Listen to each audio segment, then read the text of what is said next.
नमस्कार दोस्तों, स्वागत है एक और नई वीडियो में। दोस्तों, जैसा कि हम लोग एसएससी के लिए न्यू सीरीज स्टार्ट किए हैं जिसमें टोटल 28 क्लास कराई जाएगी। आज हम 28 में से क्लास नंबर 5 को देखेंगे। इससे पहले मैंने आपको 4 क्लास प्रोवाइड करा दिया है। साथ ही साथ जो भी बच्चे इस सीरीज की पीडीएफ खरीदे हैं उन्हें पीडीएफ भी दे दी गई है। इस सीरीज की पीडीएफ आप हिंदी और इंग्लिश दोनों में से कोई भी भाषा में प्राप्त कर सकते हैं, जिस भी भाषा में आपको सहूलियत हो। और कंटेंट की क्या वैल्यू है पूछिए उन 344 सेलेक्ट बच्चों से, क्योंकि अब तक मुझे 344 सिलेक्शन का क्रेडिट मिल चुका है जैसा कि आपको पता होगा। और एक एक सिलेक्शन का ब्यौरा आप हमारे टेलीग्राम चैनल पे ले सकते हैं। तो आप भी पढ़िए, आप भी सिलेक्शन लीजिए, है ना। लिमिटेड कंटेंट पढ़ाकर सिलेक्शन दिलाने में आपकी मदद करता हूँ, तो पढ़िए मन से। कोई भी कंटेंट इस मोबाइल नंबर के व्हाट्सएप पे जाएंगे, वहां से बात करके प्राप्त कर लेंगे एसएससी और रेलवे के विभिन्न एग्जाम हेतु। चलिए शुरू करते हैं पहले प्रश्नों के साथ। पहला प्रश्न है, नीति आयोग के द्वारा जारी विभिन्न रिपोर्टों के संदर्भ में निम्नलिखित कथनों को ध्यान से पढ़कर सही उत्तर को जो है पता लगाना है। नीति आयोग द्वारा जो भी रिपोर्ट्स जारी किए जाते हैं उनसे रिलेटेड यहाँ पे आपको स्टेटमेंट दिया गया है। पहला स्टेटमेंट है, जनवरी 2026 में जारी फोर्थ निर्यात तैयारी सूचकांक में पहला स्थान गुजरात राज्य को दिया गया है। दूसरा स्टेटमेंट है, नीति आयोग द्वारा 2025 में जारी फर्स्ट वित्तीय स्वास्थ्य सूचकांक में 18 राज्यों को शामिल किया गया था। देखिए बंधु, दूसरा स्टेटमेंट बिल्कुल राइट है। ये इंडिया के टोटल 28 स्टेट को शामिल नहीं करके ये मात्र 18 राज्य पे सर्वे किया गया था और इसी के अकॉर्डिंग इन्होंने रिपोर्ट जारी किए थे। तो दूसरा स्टेटमेंट सही है, पहला रॉन्ग है। निर्यात तैयारी सूचकांक जो चौथे नंबर का रिलीज किया है नीति आयोग, इसमें पहला स्थान महाराष्ट्र को दिया गया है। यहाँ स्टेटमेंट में गुजरात लिखा है इसीलिए गलत है। तो दूसरा स्टेटमेंट सही, पहला गलत, है ना। आइए समझते हैं। नीति आयोग 14 जनवरी 2026 को चौथा निर्यात तैयारी सूचकांक, जिसे अपन ईपीआई कहेंगे, 2024 जारी किया है। देखिए डेटा 2024 के अकॉर्डिंग है, जारी हुआ है जनवरी 2026 में। इसे वीवीआई कर लेंगे, जो भी करेंट की बहुत लिमिटेड क्वेश्चन पढ़ाता हूं हर क्लास में, 3 से 4 क्वेश्चन, 2 से 3, 3 से 4, अधिक से अधिक। यही इतना ही करेंट जो पूरे सीरीज में कराऊंगा ना, इतना ही में आपका काम हो जाएगा मैक्सिमम एग्जाम में भी, ठीक है। जिसमें महाराष्ट्र को 68.01 स्कोर के साथ देश के शीर्ष निर्यातक राज्य के रूप में उभरा है। तो पहले स्थान पे इस रिपोर्ट में कौन से स्टेट को रखा गया है? महाराष्ट्र को रखा गया है, नहीं भूलेंगे। बाद में दूसरे स्थान पे रखा गया है तमिलनाडु को, है ना। दूसरे स्थान पे तमिलनाडु को रखा गया है, विजय थालापति, है ना। इसके अलावा तीसरे स्थान पे गुजरात को रखा गया है। तो पहला महाराष्ट्र है, दूसरा आपके टीएन तमिलनाडु है और तीसरा आपके, है ना, गुजरात है। इन तीनों स्टेट को याद रखेंगे, है ना। इस रिपोर्ट में पहला, दूसरा, तीसरा स्थान मिला है। ईपीआई इंडेक्स 2024 जो 2026 में रिलीज हुआ है, सबसे लेटेस्ट वर्जन है, चौथा संस्करण है ये।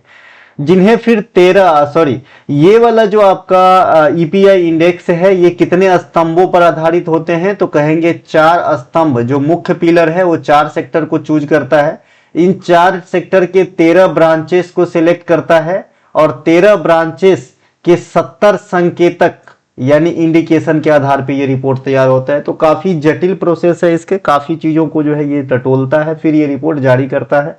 पहला, दूसरा, तीसरा स्थान जरूर याद रखें, महाराष्ट्र, तमिलनाडु, गुजरात। कौन जारी करता है? नीति आयोग। किस आधार पे? 2024 का है। रिलीज कब हुआ? जनवरी 2026 में। इसलिए ज्यादा इंपॉर्टेंट आपके लिए हो रहा है, ध्यान रखेंगे, ठीक है भाई। इसके अलावा नेक्स्ट है हमारा पॉइंट है निर्यात अवसंरचना। अभी जो मैंने आपको बताया था कि 4 मुख्य पिलर का इस्तेमाल करता है इस रिपोर्ट जारी करने के लिए। तो पहला है निर्यात अवसंरचना, व्यापार पारितंत्र, नीति एवं शासन, निर्यात प्रदर्शन। तो ये चारों को याद रखेंगे। राजकोषीय स्वास्थ्य सूचकांक नीति आयोग, ये भी नीति आयोग ही जारी करते हैं। राजकोषीय फिजिकल हेल्थ इंडेक्स है ना, FIH इसे बोल सकते हैं, फिजिकल FHI बोलेंगे, है ना। ये नीति आयोग ही जारी करते हैं। भारत के नियंत्रक एवं महालेखा परीक्षक जो होता है CAG कैग, वर्तमान में कैग कौन है आप लोग मुझे जरूर कमेंट कीजिएगा, कैग कौन है। एक छोटा सा क्वेश्चन है लेकिन एग्जाम में आ जाता है। इसके डेटा का उपयोग करके विकसित किया गया है कौन सा रिपोर्ट, राजकोषीय स्वास्थ्य सूचकांक, है ना। वित्तीय वर्ष 2022-23 को कवर करता है। जो लेटेस्ट इनकी जो रिपोर्ट है ये वाली, वो 22-23 के आधार पे जो है किया गया है, रिपोर्ट जारी किया गया है। ओडिशा को 67.8 अंकों के साथ इस वाली रिपोर्ट में यानी राजकोषीय स्वास्थ्य सूचकांक में पहला स्थान दिया गया है। दूसरे स्थान पे है उड़ीसा का भाई छत्तीसगढ़, और तीसरे स्थान पे है इंडिया में एरिया के हिसाब से सबसे छोटू स्टेट गोवा। ठीक है भाई, तो पहला, दूसरा, तीसरा राजकोषीय स्वास्थ्य सूचकांक में जरूर याद रखें उड़ीसा, छत्तीसगढ़ और गोवा। ठीक है भाई, इनके अलावा ये वाला जो रिपोर्ट है आपका राजकोषीय स्वास्थ्य सूचकांक, इसमें पूरे इंडिया के सभी 28 स्टेट को शामिल नहीं करते हुए मात्र 18 राज्यों पे सर्वे किया गया है। तो यहाँ पे ये भी जो डाटा है काफी इंपॉर्टेंट रहेगा। नीति आयोग द्वारा एक अन्य रिपोर्ट जिसका नाम है SDG इंडेक्स, है ना, SDG इंडिया इंडेक्स, ये भी जारी किया जाता है। यह इंडेक्स जो है सांख्यिकी और कार्यक्रम कार्यान्वयन मंत्रालय जो मॉस्पी होता है उनके संकेतकों के आधार पर जारी होता है। जारी करने वाला जरूर है नीति आयोग भाई साहब, लेकिन ये इस्तेमाल करता है, इसमें मदद कौन करता है, तो मॉस्पी इसको मदद करता है। ठीक है भाई, मॉस्पी। इनके अलावा नीति आयोग ने पहली बार राष्ट्रीय बहुआयामी गरीबी सूचकांक, ये सबसे ज्यादा पूछे जाते हैं। लेकिन अभी क्या है मेरे साथ प्रॉब्लम, आपको पता है कि मैं जो पढ़ा दिया हूं वो नहीं पढ़ाऊंगा। लास्ट के भले एक ही बच्चा मेरे पास पढ़े, सुपर 1 पढ़ाऊंगा, लेकिन जो पढ़ा दिया हूं जब तक मैं भूल नहीं जाऊं, मेरे मेमोरी से डिलीट ना हो जाए, तब तक रिपीट नहीं करूंगा। तो जो MPI इंडेक्स है ये मैंने 35 सीरीज में आपको करा दिया है, इसीलिए इसको डिटेल में नहीं पढ़ाऊंगा। फिलहाल सिर्फ इतना बताने की कोशिश कर रहा हूं कि यहां से जो क्वेश्चन सबसे छोटू वाला पूछा जाता है MPI इंडेक्स से, तो पूछा जाता है कि नीति आयोग ने सबसे पहली बार जो है MPI इंडेक्स कब जारी किया, तो 2021 में, दूसरा आया 2023 में, और तीसरा का वेट कर रहे हैं। जैसे ही आएगा मैं आपको इसी सीरीज में पढ़ाऊंगा, जब आ जाएगी तब, है ना। आशा है कि आ जाए तब तक, है ना। यहाँ पे मैंने लिख भी दिया है, इनको हमने 35 सीरीज में पढ़ा लिया है। ठीक है भाई, तो रिपीट नहीं करूंगा। MPI इंडेक्स वहां से कवर करेंगे, इंपॉर्टेंट टॉपिक है ना, इंपॉर्टेंट यहाँ से क्वेश्चन बने भी हैं और बनते रहेंगे जब तक नेक्स्ट रिपोर्ट इस प्रकार का जारी नहीं हो जाता। नेक्स्ट क्वेश्चन है हमारा, केंद्रीय सतर्कता आयोग में सतर्कता आयुक्त की नियुक्ति की अध्यक्षता, यहाँ पे खाली स्थान है बंधु, की अध्यक्षता वाली एक समिति के सिफारिश पर किया जाता है। देखिए, केंद्रीय सतर्कता आयोग में 1+2 सदस्य होते हैं, जिसमें एक अध्यक्ष रहेंगे और मैक्सिमम 2 सतर्कता आयुक्त होते हैं और एक केंद्रीय सतर्कता आयुक्त होते हैं। ठीक है, ये 3 गो सदस्य होते हैं। तो इन सब की जो नियुक्ति है ना, तो एक पैनल होता है, एक इस प्रकार से पैनल होता है, एक कमिटी होता है, ये सिफारिश देगा और इस सिफारिश के आधार पे जो है राष्ट्रपति साहब के द्वारा जो है इसमें नियुक्ति किया जाता है। तो ये क्वेश्चन पूछ रहा है कि ये जो कमिटी है इसकी अध्यक्षता कौन करते हैं, जो सिफारिश करता है, तो प्रधानमंत्री साहब करते हैं। इस समिति की अध्यक्षता प्रधानमंत्री करते हैं और इन्हीं के सुझाए गए, है ना, सिफारिश पे राष्ट्रपति साहब केंद्रीय सतर्कता आयुक्त या सतर्कता आयुक्त की नियुक्ति करते हैं। यहाँ पे नीचे एक डॉट से समझाया गया है, केंद्रीय सतर्कता आयुक्त CVC भारत सरकार के भीतर भ्रष्टाचार से निपटने और ईमानदारी सुनिश्चित करने के लिए संथानम समिति, यहाँ पे लिखिएगा संथानम समिति इनका नाम है ना, संथानम समिति नाम है। एक वर्ड कट गया है, मैं आपको जब PDF दूंगा तो सही करके दूंगा। संथानम समिति के सिफारिशों के आधार पर 1964 में गठित किया गया है। तो केंद्रीय सतर्कता आयोग 1964 में बनता है। कौन कमेटी काम करता है, संथानम कमेटी काम करता है। यहाँ पे नोट करके लिखा है केंद्रीय सतर्कता आयोग शुरुआत में कैसा संस्था था, तो जब ये शुरुआत में बना रहा उस समय ये गैर वैधानिक संस्था था, मतलब कोई भी ज्यादा इतनी इंपोर्टेंसी वाली नहीं थी। लेकिन 1998 में केंद्र सरकार ने एक अध्यादेश के माध्यम से इन्हें वैधानिक दर्जा दे दिया। तो अगर आपसे पूछे ये संस्था कब आया प्रचलन में, तो 1964। वैधानिक दर्जा कब मिला, तो 1998। इस प्रकार से आप इसे याद रखेंगे। ठीक है मेरे भाई, इस प्रकार से आप इसे याद रखेंगे। इनके अलावा केंद्रीय सतर्कता आयोग अधिनियम 2003 आया, जिसमें फिर विस्तारित बात कही गई 2003 के अनुसार। इसमें एक केंद्रीय सतर्कता आयुक्त होते हैं, है ना, और अधिकतम 2 सतर्कता आयुक्त होते हैं। ये उसी प्रकार से है जैसे मान लीजिए आरबीआई में एक गवर्नर होते हैं और 4 गो डिप्टी गवर्नर होता है। उसी प्रकार से इस संस्था में 1 गो आयुक्त होता है और 2 गो सतर्कता आयुक्त होता है, वो मुख्य वाला और 2 गो एडिशनल। ठीक है, इसकी नियुक्ति प्रधानमंत्री की अध्यक्षता वाली समिति के सिफारिश पर राष्ट्रपति के द्वारा किया जाता है, जिसमें केंद्रीय गृह मंत्री, लोकसभा में विपक्ष के नेता जो होते हैं वो भी भाग लेते हैं। और इनका कार्यकाल जो है या तो 4 वर्ष होता है या 4 वर्ष से पहले इन्होंने 65 वर्ष अगर पूरा कर लिया तो भी यहां से जो है पद मुक्ति हो जाती है। तो दोनों बात ध्यान रखेंगे। केंद्रीय सतर्कता आयोग 1+2 के रेशियो में 1 मतलब मुख्य आयुक्त होते हैं और 2 एडिशनल आयुक्त होते हैं, है ना। केंद्रीय सतर्कता आयोग अधिनियम 2003 में आया था। प्रधानमंत्री की अध्यक्षता वाली कमेटी के सिफारिश पे राष्ट्रपति अपॉइंट करते हैं। कार्यकाल 4 वर्ष या 65 वर्ष पूरा होने तक होता है। नोट, इस आयोग के अधिकारियों के वेतन, भत्ते एवं पेंशन भारत के संचित निधि से दिया जाता है। कौन से निधि से? संचित निधि से दिया जाता है। इनके चाहे वेतन हो, भत्ता हो, पेंशन हो, सभी, है ना। जनवरी 2026 में करंट अफेयर की ये क्वेश्चन है, याद रख लीजिए, वीवीआई कर लीजिए, है ना। करंट अफेयर की में ये पूछे जाएंगे। 2026 में राष्ट्रपति द्रौपदी मुर्मू जी ने श्री प्रवीण वशिष्ठ को केंद्रीय सतर्कता आयोग में सतर्कता आयुक्त के तौर पे नियुक्त किया है। याद रखें, ये मुख्य सतर्कता आयुक्त नहीं है या केंद्रीय सतर्कता आयुक्त नहीं है। जो 2 गो पोस्ट होता है उनमें से एक है। ठीक है भाई, जो मुख्य वाला है उनका नाम क्या है भैया? श्री प्रवीण कुमार श्रीवास्तव, श्री प्रवीण कुमार श्रीवास्तव। तो यहां पे एक चीज याद रखने के लिए देख लीजिए, दोनों प्रवीण जी, प्रवीण वशिष्ठ जो है ये सतर्कता आयुक्त है और मुख्य सतर्कता आयुक्त कौन है? प्रवीण कुमार श्रीवास्तव। तो क्या इत्तेफाक है मेरे भाई, है ना। सब चीज ऊपर से प्री प्लान है, भले हम आदमी कितना भी हाथ पैर मार ले, कुछ चीज तो फिक्स है जो यहां पर भी दिख रहा है। ये संयोग नहीं कहेंगे तो और क्या कहेंगे। चलिए यहां भी देखते हैं, निम्नलिखित त्योहार महोत्सव के संदर्भ में सही कथन का चुनाव कीजिए। ठीक है भाई, नीचे त्योहार वगैरह दिया गया है, उनसे रिलेटेड स्टेटमेंट को पढ़ेंगे। ओडिशा का जो राजा पर्व है असम का तलूनी बिया के जैसा एक उत्सव है। सही बात है, ओडिशा का जो राजा पर्व है ना, ये असम के तुलूनी बिया के जो फेस्टिवल होता है असम में मनाया जाने वाला, उनसे जो है मैच करता है, इन्हीं के जैसा लगभग, है ना। दूसरा स्टेटमेंट है, सरहुल त्योहार झारखंड का एक प्रमुख त्योहार है जो सूर्य और पृथ्वी के मिलन का प्रतीक माना जाता है।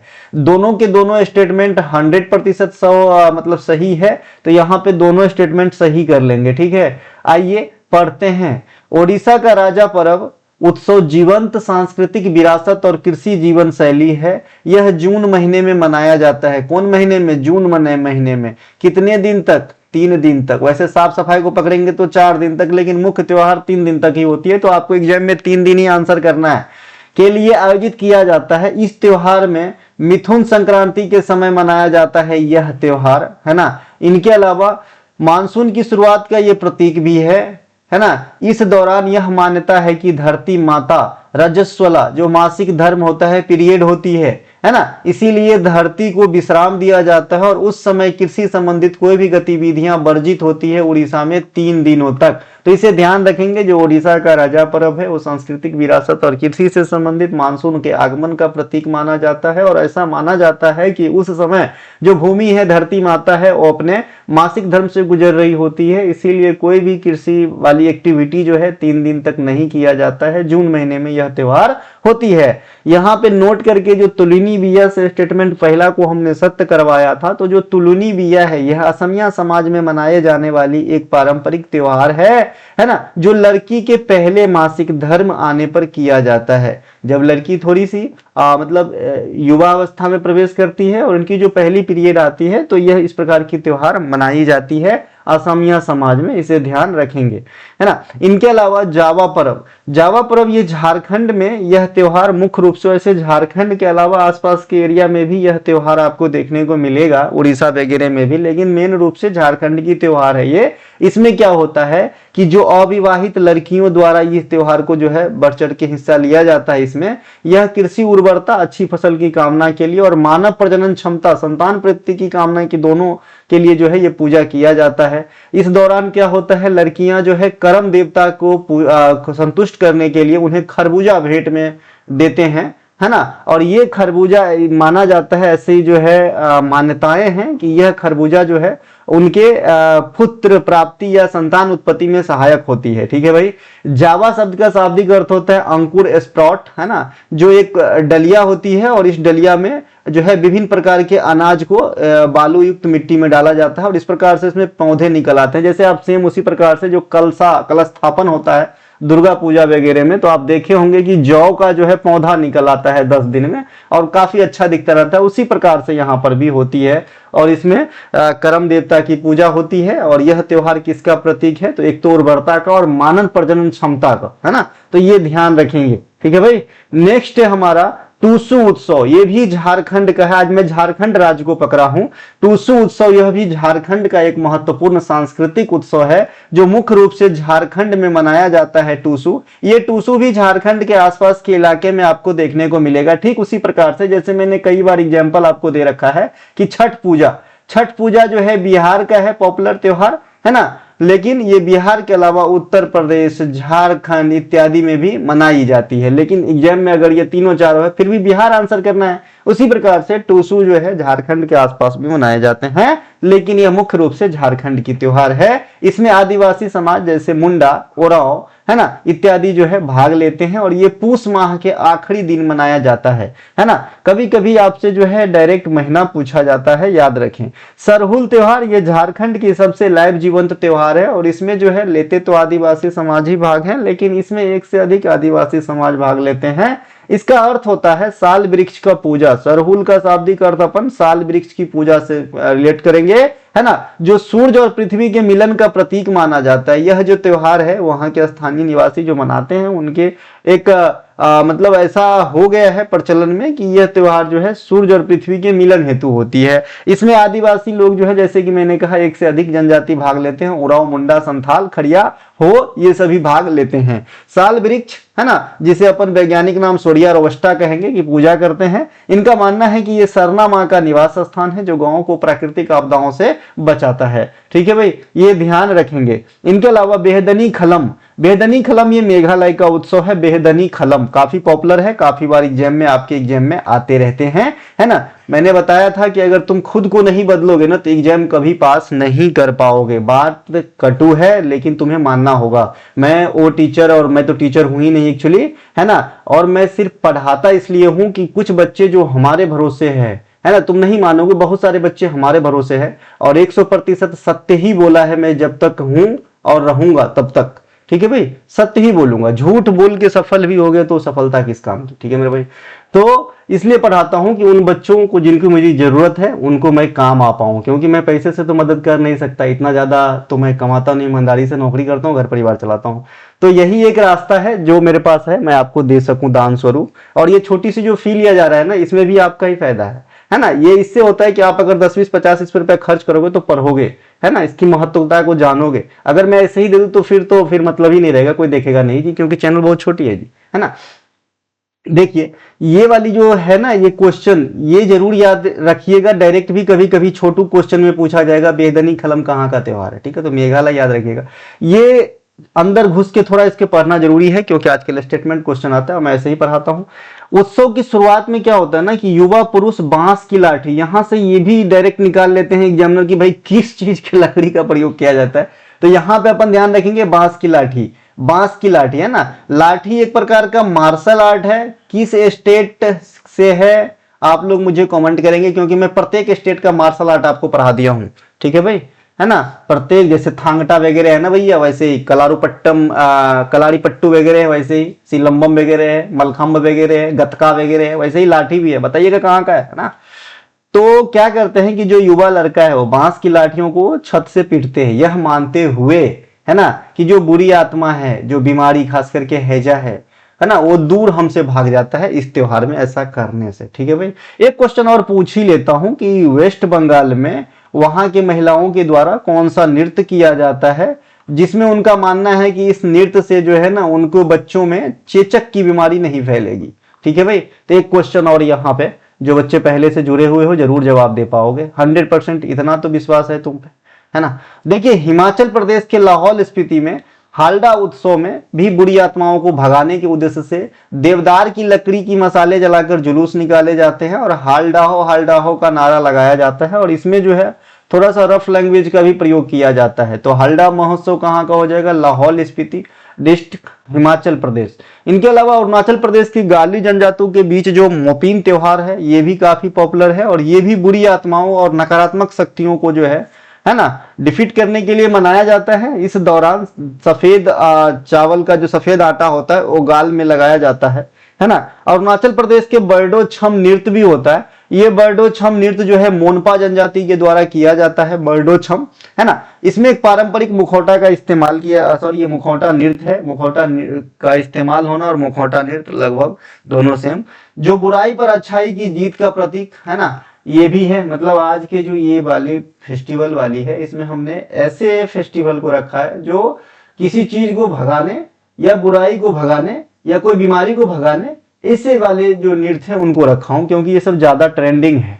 इनके अलावा बिहार में महिलाओं के द्वारा दुर्गा पूजा में एक नृत्य किया जाता है, झिझिया नृत्य, है ना। ये झिझिया नृत्य का उद्देश्य क्या होता है, मोटो क्या होता है? तो भाई वर्षा लाने के लिए किया जाता है ना, वर्षा लाने के लिए, इसे ध्यान रखेंगे। गोंचा पर्व ये कहाँ पे होते हैं? छत्तीसगढ़ के बस्तर में होता है ना, गोंचा महोत्सव। इस दौरान जैसे आप उड़ीसा के रथ यात्रा को सबसे ज्यादा पॉपुलर अपन याद करते आए हैं और हैं भी, उसी प्रकार से छत्तीसगढ़ में भी इस महोत्सव के दौरान रथ यात्रा निकाली जाती है सेम भगवान जगन्नाथ के सम्मान में। और युवा लोग बांस की लकड़ी की बंदूक बनाते हैं जिसे तुपकी कहा जाता है, तुपकी। और इसमें जो है गोंचा का फल डाल के बंदूक चलाते हैं, है ना, बांस की लकड़ी का तुपकी। वो जो हैंड फैन देखे हो, हाथ से पंखा जिसे गांव घर में बेना बोलते हैं, मेरे गांव में बोलते हैं, है ना, तो उसके नीचे जो लगा होता है बांस की ऐसा लकड़ी गोलाकार जो राउंड राउंड घुमाते हैं और इससे निकला होता है ऐसा पंखा, है ना। तो ये ऐसे ही बनता है ये बंदूक, बांस की लकड़ी का तुपकी, ठीक है भाई। इसके अलावा हरेली सावन महीना में मनाया जाने वाला छत्तीसगढ़ का प्रमुख त्योहार है। इसमें भी बच्चे बांस की लकड़ियों के सहारे गेरी नृत्य करते हैं। गेरी नृत्य से जैसे दो बांस की ऐसे लकड़ी है, यहाँ पे टांग फंसाते हैं और चलते हैं। आपने अफ्रीका वगैरह में भी ये कला काफी पॉपुलर है, लोग ऐसे चलते हैं, इसे डंटा के सहारे, दोनों उंगली इस पे फंसा होता है ना, और डंटा के सहारे चलता है। तो ये एक प्रकार का नृत्य रूप है जिसे गेड़ी नृत्य कहते हैं और ये कहाँ पे होती है? हरेली महोत्सव के दौरान छत्तीसगढ़ में होता है। एक क्वेश्चन और यहाँ पे कि हरेला उत्सव किस स्टेट का है? उत्तर प्रदेश का है, उत्तराखंड का है, हिमाचल प्रदेश का है या पंजाब का है? ये 4 ऑप्शन है आपके साथ। कमेंट जरूर करें, मेरे को मोटिवेशन देने के लिए। पढ़ाने का मन नहीं करता रे, बस वही बताए ना, जैसे कि तुम्हारे कुछ बच्चे हैं जिनके लिए आ जाता हूं, नहीं तो क्या ही बताऊं तुम्हें, है ना, कि इससे मुझे कोई कमाएगा और लालच भी नहीं और मैं कमा भी नहीं सकता, है ना, दोनों ही बात है भाई, है ना। भारत के न्यायिक व्यवस्था में सर्वोच्च न्यायालय तथा उच्च न्यायालय से संबंधित निम्नलिखित कथनों को ध्यान से पढ़कर सही उत्तर का पता लगाइए, ठीक है।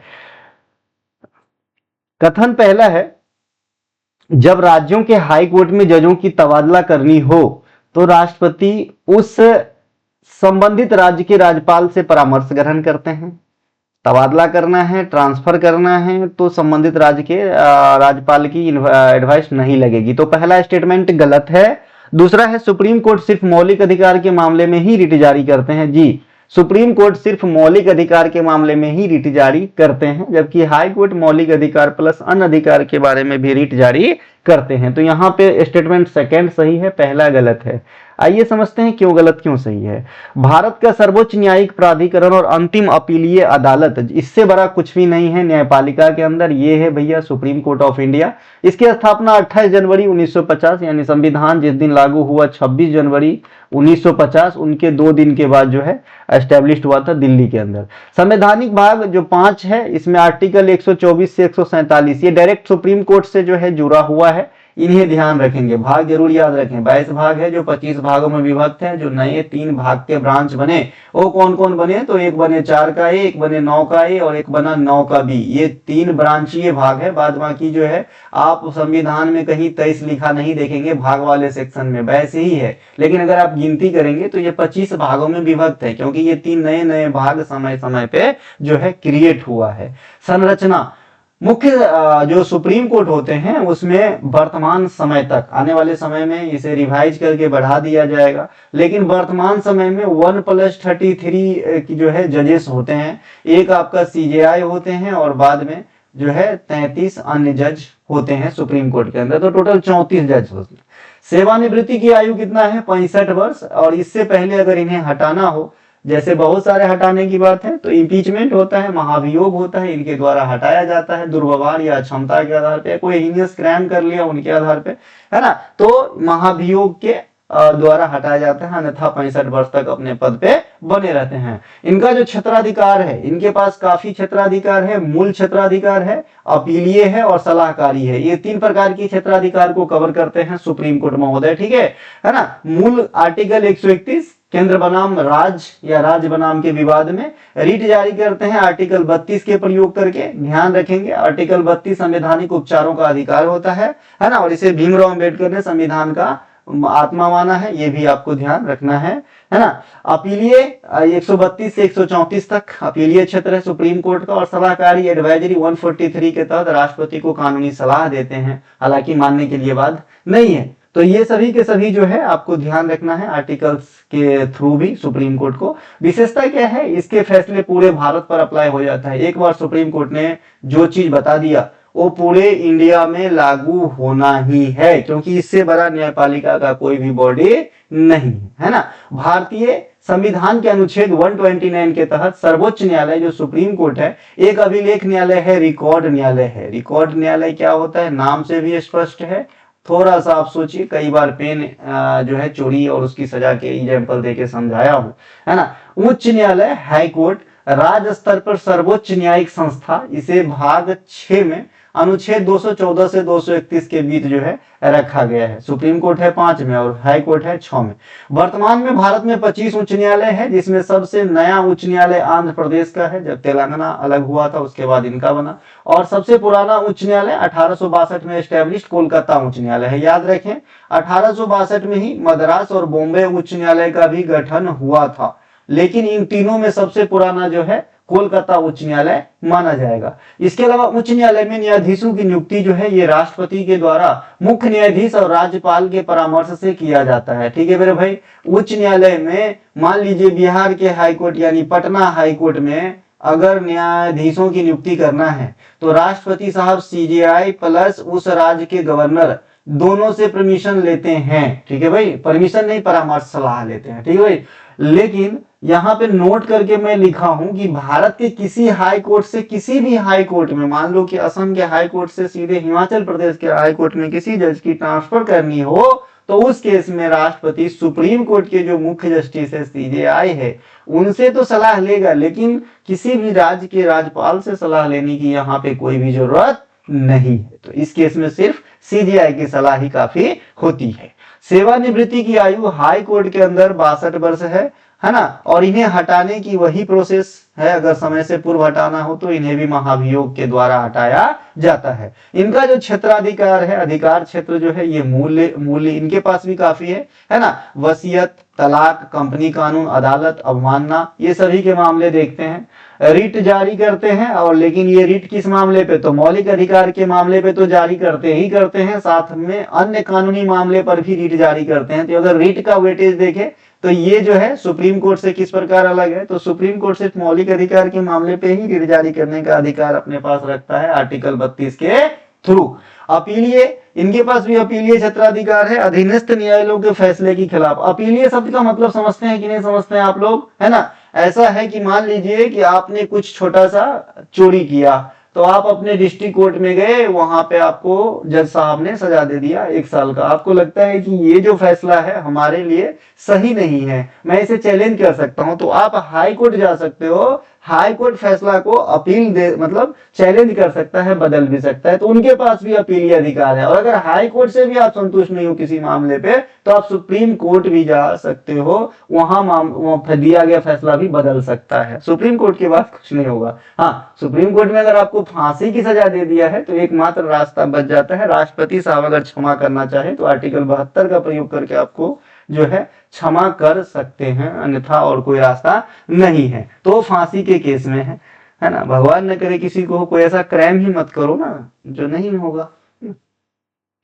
लेवेक्ची आर्टिकल जो है 227 राज्य के सभी अधीनस्थ न्यायालयों पर नियंत्रण रखता है, सुपरवाइजरी रखता है। कौन भैया? High court. हाई कोर्ट के भाई बहुत बड़ा चीज है, बहुत बड़ा तोप है। हाई कोर्ट एक राज्य के लिए सुप्रीम कोर्ट ही है और क्या, क्योंकि राज्य में जितने भी सेशन कोर्ट्स वगैरह है सब कमाल ही है वो, है ना। इनके अलावा 2015 के अनुसार 215 के अनुसार ये भी रिकॉर्ड न्यायालय होते हैं और सुप्रीम कोर्ट 129 के अनुसार रिकॉर्ड न्यायालय हो रहा था। दोनों में अंतर भी करते चलेंगे। अब देखिए सुप्रीम कोर्ट और हाई कोर्ट में क्या फर्क है, थोड़ा सा जितना चीज बताया हूं ना यही चीज इसमें लिखा है, थोड़ा सा वर्ड सही से दिख नहीं रहा है, ठीक है भाई। तो जो चीज मैंने बताया है ना लिखित में, यही चीज यहाँ इमेज वर्जन में था, तो ज्यादा ध्यान देने की जरूरत नहीं है। इसके अलावा वर्तमान में गुवाहाटी जो उच्च न्यायालय है उनका क्षेत्रीय अधिकार सबसे लंबा चौड़ा है। इसके अंतर्गत 4 स्टेट आता है, ठीक है भाई। असम का आता है जो उसके खुद का हो जाएगा क्योंकि गुवाहाटी है, नागालैंड भी आता है, मिजोरम भी आता है और अरुणाचल प्रदेश आता है। ये एक नहीं 4 स्टेट का जो है कार्यभार अपने को जो है संभाल रहे हैं। इसकी जो है स्थापना 1948 में करा गया था। जजों की संख्या के आधार पर अगर सबसे बड़ा हाई कोर्ट इंडिया में देखेंगे तो ये है प्रयागराज इलाहाबाद हाई कोर्ट। ये जजों की संख्या के आधार पे सबसे बड़ा हाई कोर्ट है। अंडमान और निकोबार, अब जो ये यूनियन टेरिटरीज है जिनके अपने हाई कोर्ट नहीं है, तो ये किनके ऊपर डिपेंड है, यहां से भी क्वेश्चन आता है। तो अंडमान निकोबार द्वीप समूह कोलकाता के नजदीक पड़ेगा, तो कोलकाता उच्च न्यायालय के अंतर्गत आता है। लक्षद्वीप केरला के नजदीक है, तो केरला उच्च न्यायालय के अंतर्गत आता है ना। पदुचेरी मद्रास के नजदीक पड़ेगा, तो मद्रास उच्च न्यायालय के अंतर्गत आता है। दादर नगर हवेली यह बॉम्बे उच्च न्यायालय के अंतर्गत आ जाता है, बॉम्बे हाई कोर्ट, है ना।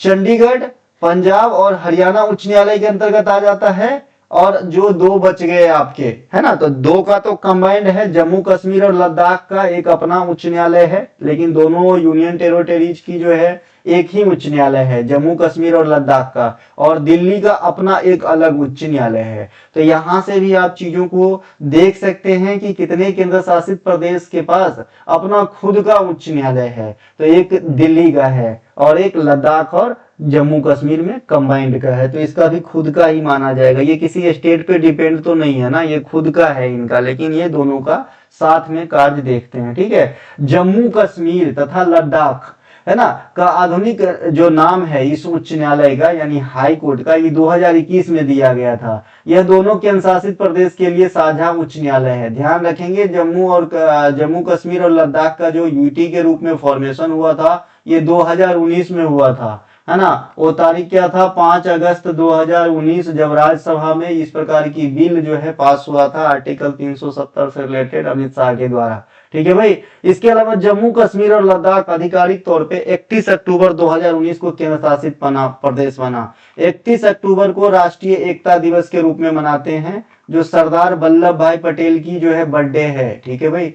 तो इन्हें ध्यान रखेंगे, ठीक है। इनके अलावा अन्ना चांडी प्रथम महिला इंडिया के किसी भी कोर्ट में न्यायाधीश बनने वाली, ठीक है। तो ये आजादी से पहले भी एज अ जज के रूप में सेवा दे चुकी है, कौन, अन्ना चांडी जी। फिर बाद में आजादी के बाद भी उन्होंने दी। तो आजादी के बाद कहे चाहे पहले कहे, चाहे ओवरऑल खाली इतना ही लिखे कि इंडिया की प्रथम महिला न्यायाधीश, तो भी अन्ना चांडी ही आंसर करना है। उच्च न्यायालय के प्रथम मुख्य महिला न्यायाधीश, तो ये लीला सेठ मैडम हो जाएगी, विक्रम सेठ की माता हैं। और ये हिमाचल प्रदेश के अंदर जो है अपनी सेवा दी, हिमाचल प्रदेश उच्च न्यायालय के मुख्य न्यायाधीश बनकर। सुप्रीम कोर्ट की प्रथम महिला न्यायाधीश फातिमा बीबी जी है, इन्हें ध्यान रखेंगे। इनके अलावा भारत के पहले मुख्य न्यायाधीश जस्टिस हीरालाल कानिया साहब थे, इन्हें ध्यान रखेंगे। भारत के वर्तमान 53वें क्रमांक के जो न्यायमूर्ति हैं इनका नाम है सूर्यकांत साहब, तो इन्हें ध्यान रखेंगे। ये बोबोरे साहब का स्थान लिए हैं। बोबोरे साहब से पहले कौन थे, आप लोग कमेंट करके बताना कि बोबोरे साहब से पहले जो है चीफ जस्टिस ऑफ इंडिया कौन थे, ठीक है भाई, जरूर कमेंट करना। अगर जो है 52 मैं 51वें क्रमांक का पूछ रहा हूँ कि कौन थे, ठीक है। इनके अलावा निम्नलिखित कथनों को ध्यान से पढ़कर सही उत्तर का पता लगाइए। पहला स्टेटमेंट है हमारा कि पीएम प्रणाम योजना का मुख्य उद्देश्य जैविक उर्वरक तथा अन्य समक्ष विकल्प के द्वारा रासायनिक उर्वरकों की खपत में कमी लाना है। सही है जी, 100% सही है ये वाली स्टेटमेंट जो मैंने लिखा है। इसके अलावा दूसरा है, वर्तमान समय तक भारत के दूसरा सर्वाधिक लौह अयस्क आयरन ओर, है ना, लौह अयस्क आयरन ओर का लार्जेस्ट प्रोड्यूसर, मतलब सेकेंड लार्जेस्ट प्रोड्यूसर जो है कर्नाटक है। जी नहीं, कर्नाटक नहीं है second largest producer, second largest producer Chhattisgarh हो जाएगा। ठीक है, तो इसीलिए स्टेटमेंट ये रॉन्ग हो गया। तो statement 1 is right, second is wrong, है ना। यहाँ पे प्रणाम का जो है ना फुल फॉर्म देख लीजिएगा, ये कोई प्रणाम करने वाली योजना नहीं है। ये है जो फर्टिलाइजर, जो उर्वरक होते हैं रासायनिक उर्वरक, उनकी खपत में कमी लाया जाए और उसकी जगह पे जो है वैकल्पिक जो खाद है उनका इस्तेमाल किया जाए, जैसे जैविक खाद वगैरह, है ना। इसका फुल फॉर्म क्या है, PM programme for restoration awareness generation nourishment and amelioration of mother earth. इस योजना की शुरुआत वित्तीय वर्ष 2023-24 में हुआ था। 2023-24 लिखा है, अगर एक सिंगल डिजिट में ईस्वी लिखना हो तो 2023 लिखेंगे। समझ में आया कि नहीं? जैसे अभी 2026 में आप चल रहे हो, आज पढ़ रहे हो, लेकिन इसे फाइनेंशियल ईयर के रूप में अभी लिखा जाएगा तो कैसे लिखा जाएगा, 2026-27, क्योंकि आपको पता है कि हमारे यहाँ जो फाइनेंशियल ईयर चलता है वो नेक्स्ट ईयर के 31 मार्च तक चलती है। मतलब जो अभी हम लोग जी रहे हैं वो 31 मार्च 2027 तक चलेगा, इसीलिए हम 26-27 में जी रहे हैं। ठीक है मेरे भाई। इसके अलावा रासायनिक एवं उर्वरक मंत्रालय के द्वारा यह चलाया गया था, यह वाला स्कीम, है ना। नोट, रासायनिक एवं उर्वरक मंत्रालय के वर्तमान मंत्री कौन है, जगत प्रकाश नड्डा जी, बीजेपी के मुख्य चेहरा, हिमाचल प्रदेश से बिलोंग करते हैं, है ना। Minister of health and family welfare of India में, मतलब इनके पास मुख्य रूप से तो ये हेल्थ मिनिस्टर ही है, लेकिन अतिरिक्त प्रभार में इन्हें उर्वरक मंत्रालय के मंत्री भी बना दिए गए। ठीक है, तो ये दोनों है।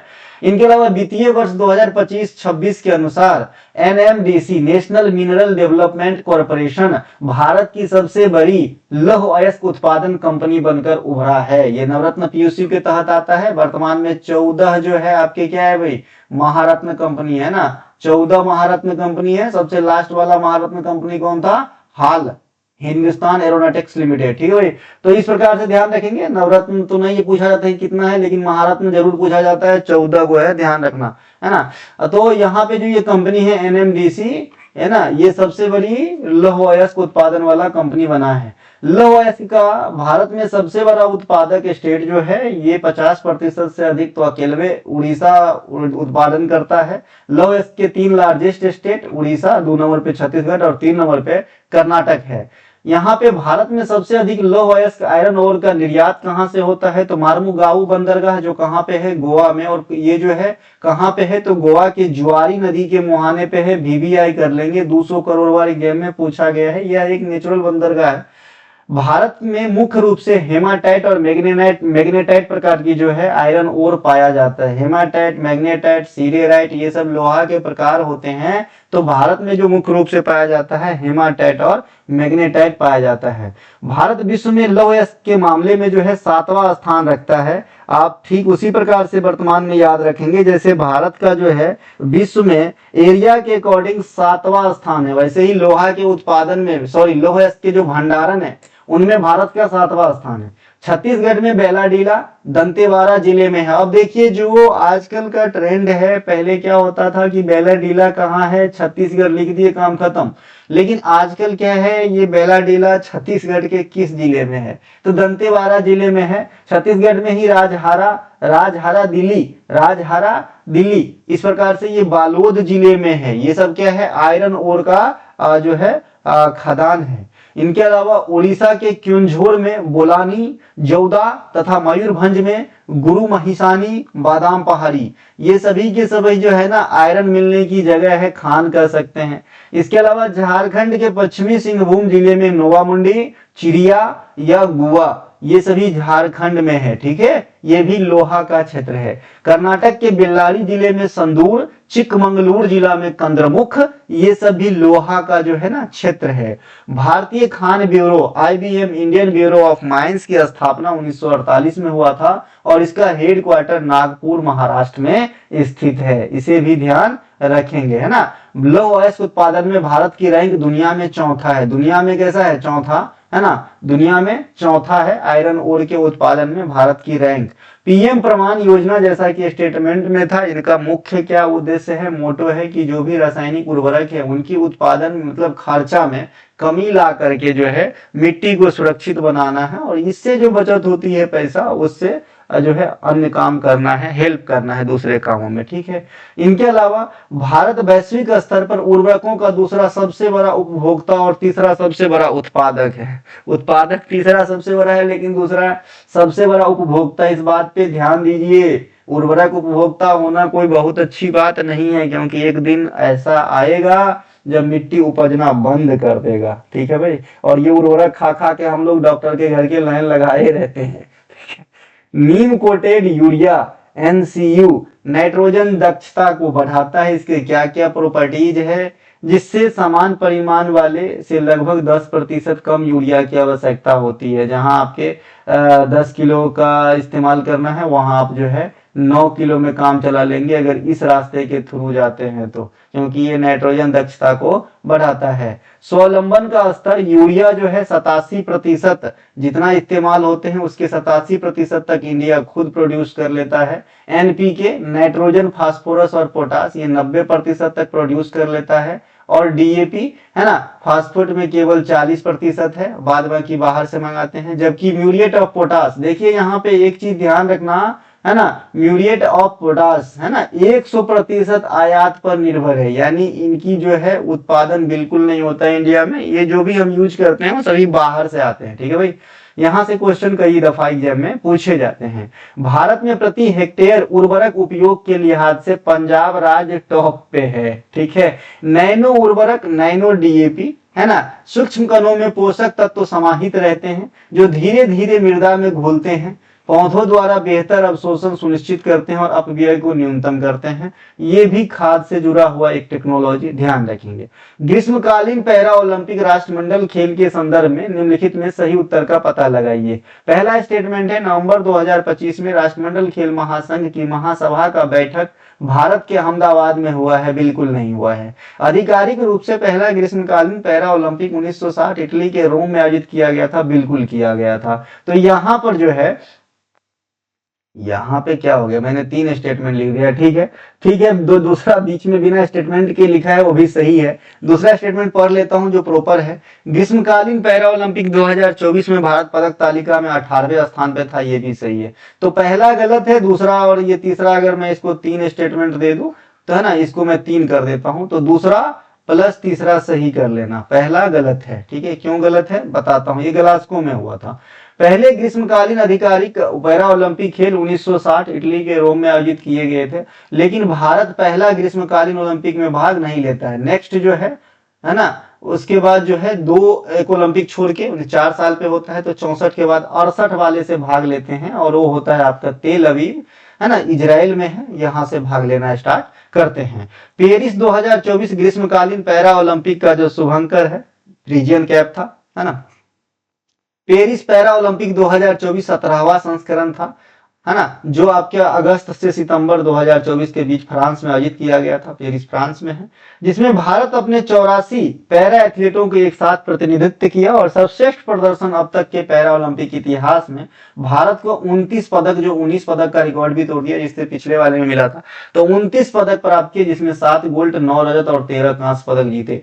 भारत पदक तालिका में 18वें स्थान पर रहा था पैरा ओलंपिक 2024 में। पिछले क्लास में हमने ओलंपिक को कवर किया था, इस क्लास में हम पैरा ओलंपिक को कवर कर रहे हैं और राष्ट्रमंडल को कवर कर रहे हैं।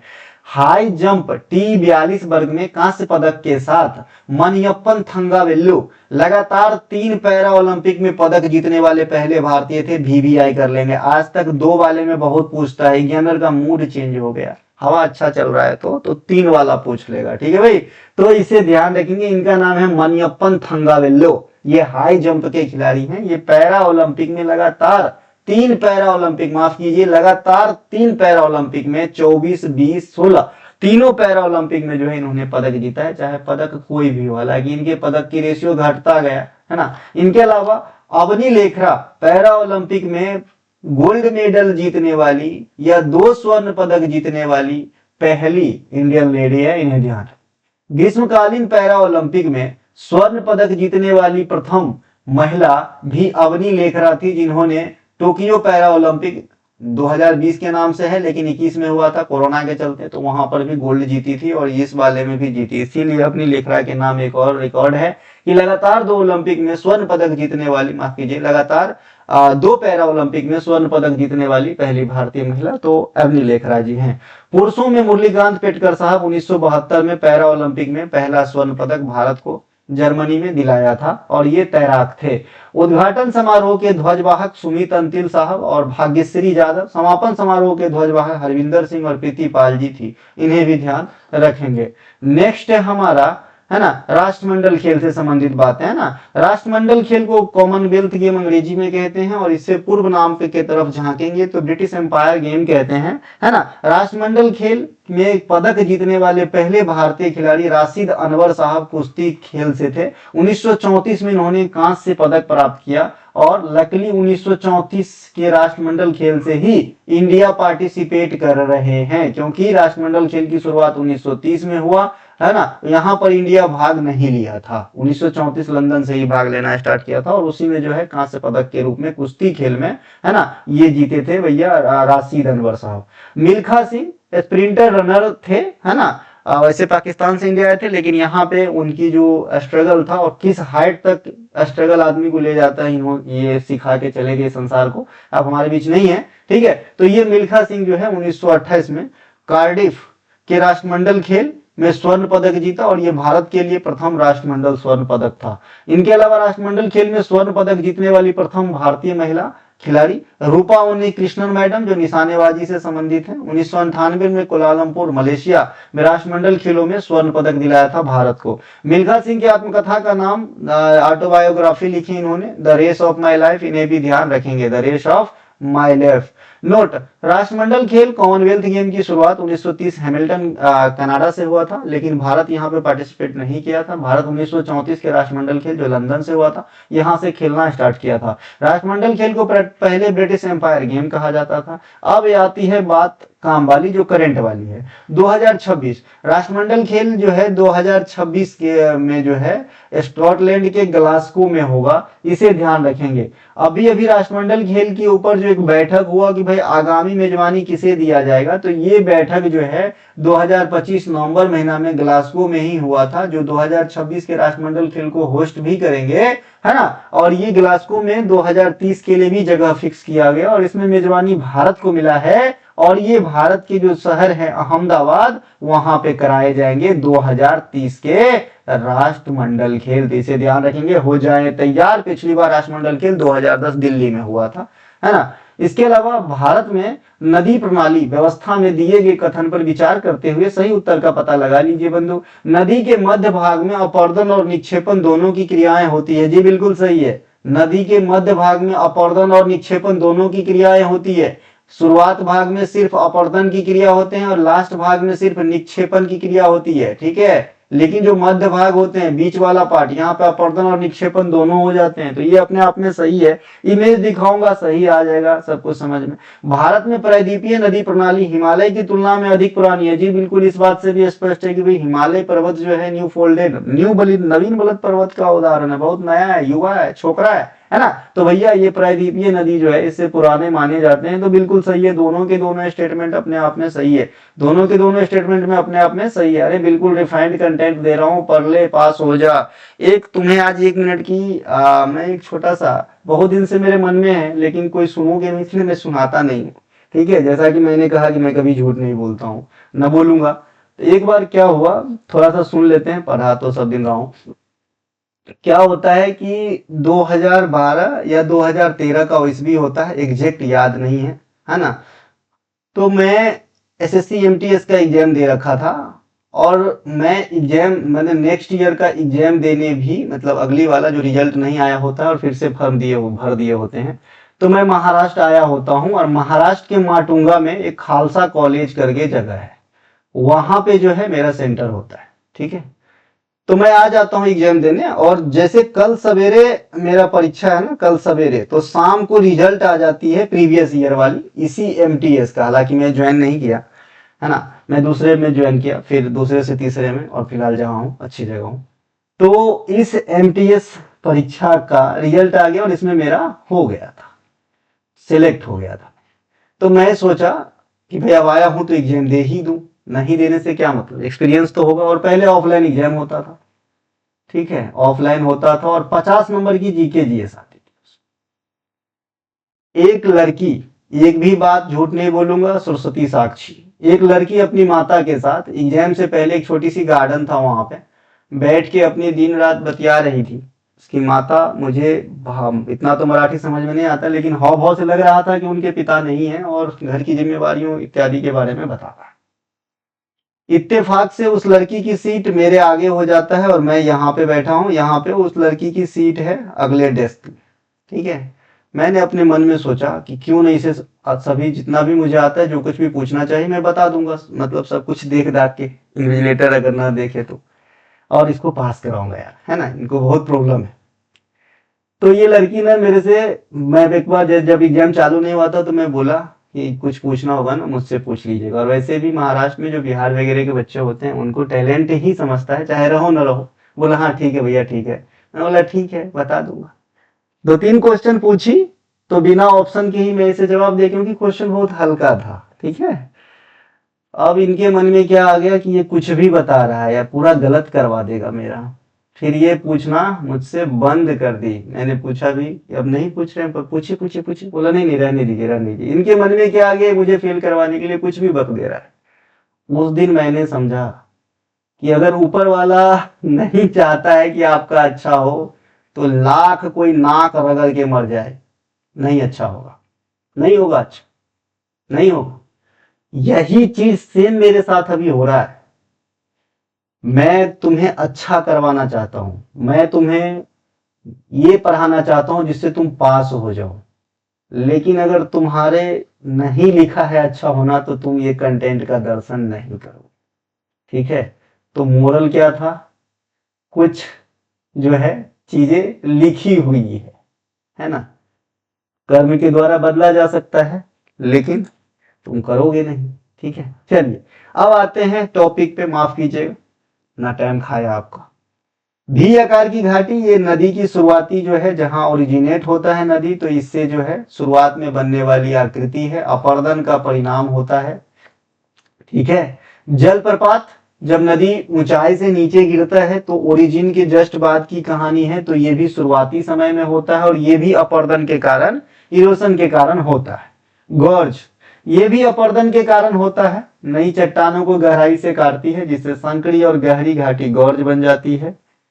बाढ़ के मैदान, ये निक्षेपण का है। बाढ़ के मैदान, गांव घर में आप देखें बाढ़ वगैरह आता है, पांक वाली दलदल वाली मिट्टी आ जाती है, डिपोजिशन हो जाती है ना। मैदान में ढाल कम होने से नदी की गति धीमी हो जाती है और मलबा जमा होकर बाढ़ के मैदान का रूप धारण कर लेता है, जो काफी उपजाऊ होता है ना, है ना। खादर और बांगर का नाम सुने हो ना, तो ये इनसे ही जुड़ी हुई गतिविधियां हैं, नया जलोढ़ मिट्टी और पुरानी जलोढ़। मेंडर्स विसर्प लाल कलर में दर्शाया गया है, इसमें अपर्दन और निक्षेपण दोनों का गुण आता है। वीवीआई कर लीजिएगा कि नदी की कौन सा ऐसा आकृति है जिसमें अपर्दन और निक्षेपण दोनों जो है लागू होता है, तो ये मेंडर्स है, विसर्प है, ठीक है। ऑक्सबो झील या गोखुर झील कैसे बनता है बता दिया था कि जब नदी टेढ़ी मेढ़ी रास्ते से जाता है और जब करंट ज्यादा हो जाती है तो ये नदी ये रास्ता छोड़ के सीधा तोड़ के यहाँ से बहना स्टार्ट कर देता है, और ये जो मुख्य नदी के पार्ट जो कभी बहा करता था अब ये रास्ता बंद हो गया है, तो ये एक झील का रूप ले लेता है जिसे गोखुर झील कहा जाता है। तो यहाँ भी आपको निक्षेपण काम आता है। जलोढ़ पंख, ये भी निक्षेपण से चलता है और डेल्टा निक्षेपण से चलता है। इस लिस्ट को पढ़ने से मुझे पता चलता है कि नदी की जो शुरुआती वाली भूआकृति है ये अपर्दन पे डिपेंड है, बीच वाली जो है ये आपके अपर्दन और निक्षेपण दोनों की क्रिया होती है, इसीलिए मेंडर्स बनती है। और जो नदी की निचला हिस्सा होता है, यानी जब नदी किसी चीज में अपने जल को डिपोजिट करता है तो उससे पहले जो है निक्षेपण द्वारा आकृति का निर्माण होता है, यानी शुरुआती अवस्था में सिर्फ अपर्दन, बीच में अपर्दन निक्षेपण दोनों, और लास्ट में सिर्फ निक्षेपण। ठीक है, अब देखिए हिमालय नदी प्रणाली, इस प्रणाली में नदियां बर्फ के पिघलने से और वर्षा से दोनों से पोषित होती है, इसीलिए साल भर पानी रहते हैं। ये नदियां पहाड़ी मार्ग में भी आकार की घाटी, रैपिड्स और झरने बनाती हैं। मैदानों में प्रवेश करते समय समतल घाटियां, गोखुर झील, बाढ़ के मैदान और नदी के घुमान मुहाने, डेल्टा इत्यादि बनाने की विशेषता पाई जाती है। प्रायद्वीपीय नदी में क्या होती है, निश्चित जलधारा मेंडर्स की अनुपस्थिति और पानी का गैर बारहमासी का प्रवाह प्रायद्वीपीय नदी की विशेषता है। मतलब ये साल भर पानी नहीं रहता है, वर्षा के समय में ज्यादा पानी दिखेगा, बाद में कम पानी दिखेगा, है ना, करंट कम दिखेगा। प्रायद्वीपीय नदी प्रणाली हिमालय की तुलना में ओल्ड है। पश्चिमी तट के समानांतर पश्चिमी घाट प्रमुख प्रायद्वीपीय नदी के बीच जल विभाजन के रूप में, डिवाइडर के रूप में काम करता है। नर्मदा और ताप्ती को छोड़ के अधिकांश मुख्य प्रायद्वीपीय नदियां पश्चिम से पूर्व की ओर ही बहती है, लेकिन नर्मदा और ताप्ती ये दोनों जो है ना, उल्टा बहने का काम करता है, पश्चिम की तरफ बहती है। अरब सागर में गिरने वाली पेनिनसुलर इंडिया की सबसे लंबी नदी जो है नर्मदा नदी है, इसे ध्यान रखेंगे। नर्मदा नदी क्षेत्र सबसे बड़ी जो है पश्चिम में बहने वाली नदी है, जो विंध्य और सतपुरा रेंज के बीच एक भ्रंश घाटी को फॉलो करते हुए बहती है और अमरकंटक जो मैकाल श्रेणी की चोटी है वहां से निकलने का काम करती है और अरब सागर में अपने जल को डिपोजिट करती है। नर्मदा नदी की प्रमुख सहायक नदी में हिरन नदी हो जाएगा, ओरसंग नदी हो जाएगा, बरना और कोलार नदी हो जाएगा। नर्मदा बेसिन मध्य प्रदेश, महाराष्ट्र और गुजरात तक फैला हुआ है। बेसिन क्या होता है, नदी का गुजरना क्या होता है, इन दोनों में डिफरेंस मैं पहले भी समझा रखा हूँ। बेसिन मतलब ये जरूरी नहीं है कि जिस राज्य से नदी गुजरे वही बेसिन होगा, उसके अलावा भी राज्य इसके बेसिन में पड़ता है। बेसिन मतलब कि इस नदी में कौन कौन राज्य से पानी का स्रोत आया, भले उस राज्य से गुजरे न गुजरे कोई फर्क नहीं पड़ता है। तो नदी का किसी राज्य से होकर गुजरना एक अलग बात है, लेकिन इसके बेसिन जो है उससे अधिक राज्य हो सकते हैं। जैसे गंगा नदी 5 मुख्य राज्य से गुजरता है, लेकिन बेसिन की बात करें तो 8 से अधिक, है ना। इसके अलावा ताप्ती नदी बैतूल जिला के सतपुरा पर्वतमाला से निकलती है। यह नर्मदा के समानांतर पूर्व से पश्चिम की ओर बहती है और अरब सागर में गिरता है, इसे ध्यान रखेंगे। इसका बेसिन मध्य प्रदेश, गुजरात, महाराष्ट्र के कुछ हिस्सों को कवर करता है। महानदी प्रायद्वीपीय भारत की तीसरी सबसे बड़ी नदी है। छत्तीसगढ़ के रायपुर से निकलकर बंगाल की खाड़ी में गिरती है ना, बंगाल उड़ीसा का शोक भी कहते हैं इसको। इसकी प्रमुख सहायक नदियां शिवनाथ, हंसदेव, मांड, ईब, जोंक, तेल, ये सब जो है महानदी की सहायक नदियों में से हो जाएगा, है ना। हीराकुंड बांध परियोजना इसी महानदी पर स्थित है। गोदावरी ये प्रायद्वीपीय पेनिनसुलर इंडिया की सबसे बड़ी नदी प्रणाली है। दक्षिण गंगा इसे कहते हैं और यह महाराष्ट्र के नासिक त्र्यंबकेश्वर के पास से निकलती है और बंगाल की खाड़ी में गिरती है। पेन गंगा, इंद्रावती, प्राणहिता, मंजीरा ये सब इनके सहायक नदियों में आ जाता है। कावेरी कर्नाटक के कोडागु जिले के ब्रह्मगिरी पहाड़ी से निकलती है। कर्नाटक, केरल, तमिलनाडु के रास्ते, पुदुचेरी के रास्ते बंगाल की खाड़ी में गिरती है। यह दक्षिण भारत की गंगा कहलाता है। देखिए दक्षिणी गंगा कहेगा तो गोदावरी, बूढ़ी गंगा कहेगा तो भी गोदावरी, लेकिन दक्षिण भारत की गंगा कहेगा तो कावेरी, याद रखना। इसकी महत्वपूर्ण सहायक नदियां अर्कावती, हेमावती, भवानी और काबनी, अमरावती हो जाती है। नदी अपने बहाव के दौरान, है ना, अपरदन और निक्षेपण के माध्यम से कई भू आकृतियां बनाते हैं, जो हमने ऊपर देख लिया था। इसके अलावा निम्नलिखित ऐतिहासिक घटनाओं को ध्यान से पढ़कर सही उत्तर का पता लगाएं। कितना टाइम हो गया, है ना, मैंने सोना भी है और कल ड्यूटी भी जाना है, रात के लगभग 12 बज रहे हैं। ठीक है, तो यहाँ से जो है थोड़ा सा और पढ़ा देता हूँ। बाद बाकी जो पीडीएफ में है वो पीडीएफ जो लेंगे उनको तो मतलब जो लेंगे या लिए हैं उनको तो दिया ही जाएगा, लेकिन 1 घंटा से ज्यादा हो जाता है तो आप लोग और नहीं देखोगे, इसीलिए यहीं पे स्टॉप करूंगा इस क्वेश्चन को पढ़ा के। निम्नलिखित ऐतिहासिक घटनाओं को ध्यान से पढ़कर सही उत्तर का पता लगाइए। पहला स्टेटमेंट है, किताब उल हिंद के लेखक विद्वान अल-बरूनी को मोहम्मद गजनी का संरक्षण प्राप्त था। बिल्कुल प्राप्त था, हालांकि जो अल-बरूनी है अच्छे काम किए और जो मोहम्मद गजनी भी है वो कैसा काम किए सबको पता है। पेशावर का युद्ध मोहम्मद गजनबी और पृथ्वीराज तृतीय के बीच में हुआ था। जी नहीं, उस समय जो है यहाँ पे जिक्र ही नहीं होनी चाहिए पृथ्वीराज तृतीय साहब की, क्योंकि ये बाद की घटना है। मोहम्मद गजनबी पहले आते हैं, ये गोरी के समय में थे पृथ्वीराज तृतीय साहब तराइन के युद्ध में, तो पेशावर का युद्ध यहाँ मैच नहीं करता। तो स्टेटमेंट पहला राइट है, सेकंड वाला जो है रॉन्ग है। मोहम्मद गजनबी अफगानिस्तान के गजनी वंश के संस्थापक थे, जो भारत को धन लूटने और इस्लाम का प्रसार करने के लिए जो है आए थे और इसी उद्देश्य में इन्होंने 17 बार जो है ना लूटने का काम किया है, आक्रमण किया है। सबसे इनके प्रमुख लूट जो है 1025 सोमनाथ पे आक्रमण है, इनको ध्यान रखेंगे, जो गुजरात में है। मोहम्मद गजनबी अफगानिस्तान का तुर्क शासक था। देखिए ये भ्रम में मत रहना कि ये अफगानिस्तान से आया है तो अफगानी लिख देंगे, नहीं, इसके ओरिजिन, इनके जो है पैदाइशी के आधार पे ये तुर्क शासक माना जाता है। ध्यान रखना, कई बार एग्जाम में बच्चे गलती करके आ जाते हैं इनके नाम पे, है ना।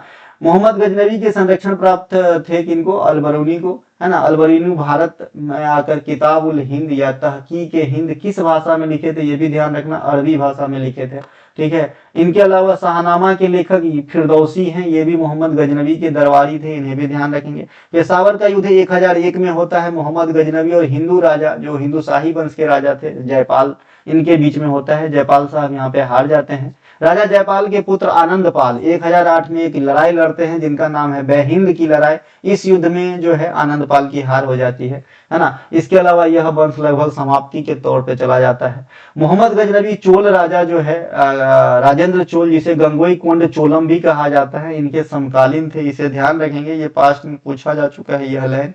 चोल वंश के संस्थापक विजयालय चोल था। चोल वंश की सबसे प्राचीन और प्रारंभिक राजधानी उरेयूर था, बाद में तंजावुर बना। जब चोल वंश अपने टॉप पे हुआ करते थे तो उस समय तंजावुर को जीतने के बाद तंजावुर बना, लेकिन जो प्रारंभिक चोल था उनकी जो राजधानी है शुरुआती वो उरेयूर था। दोनों बात ध्यान रखेंगे। मोहम्मद गोरी वर्तमान अफगानिस्तान के गोर क्षेत्र से आए थे। भारत में ये धन लूटपाट के साथ अस्थायी मुस्लिम शासन स्थापित करना था। अगर आप थोड़ा डीप में जाए तो इन दोनों को दोनों जो आक्रांता हुए, इन दोनों में क्या डिफरेंस है। तो जो मोहम्मद गजनवी था उनका एक ही मोटो था कि धन लूटो, है ना, धन लूटो। लेकिन जो मोहम्मद गोरी था इनका क्या है, धन तो लूटना ही है, इनको मुस्लिम शासन स्थापित करना है, मतलब एक अच्छा शासक भी बनना चाहता था और ये धन भी लूटना चाहता था। लेकिन जो मोहम्मद गजनवी था उसको सिर्फ लूट की माल चाहिए थी, ठीक है।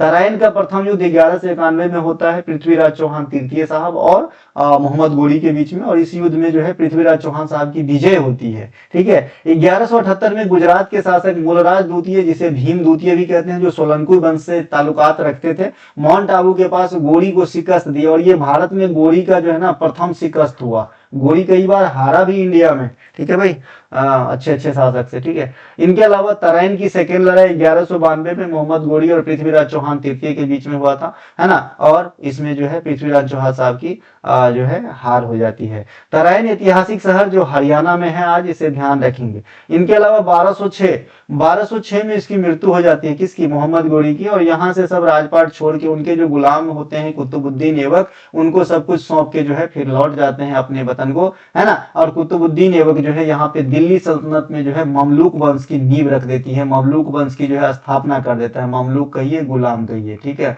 इलवारी भी कहिए, इसका 3 नाम है, ठीक है। तो हम दिल्ली सल्तनत जो है नेक्स्ट वीडियो में देखेंगे। यहीं पे अपनी वार्तालाप को मैं समाप्त करता हूँ, हालांकि 1-2 क्वेश्चन और है ना, बहुत लंबा हो जाएगा। चलिए मिलेंगे अगले वीडियो में, तब तक के लिए जय हिंद। हमारा कोई सा भी कंटेंट है डिस्क्रिप्शन में लिंक भी दिया गया है व्हाट्सएप का, आप वहां से भी विजिट करके छोटी सी फी अदा करके प्राप्त कर सकते हैं, और अपनी जर्नी को वहाँ ऑफिस में जहाँ पे सामने कंप्यूटर और अच्छे अच्छे काम और मजे ही मजे हो वहां तक पहुंच सकते हैं। जय हिंद, जय भारत।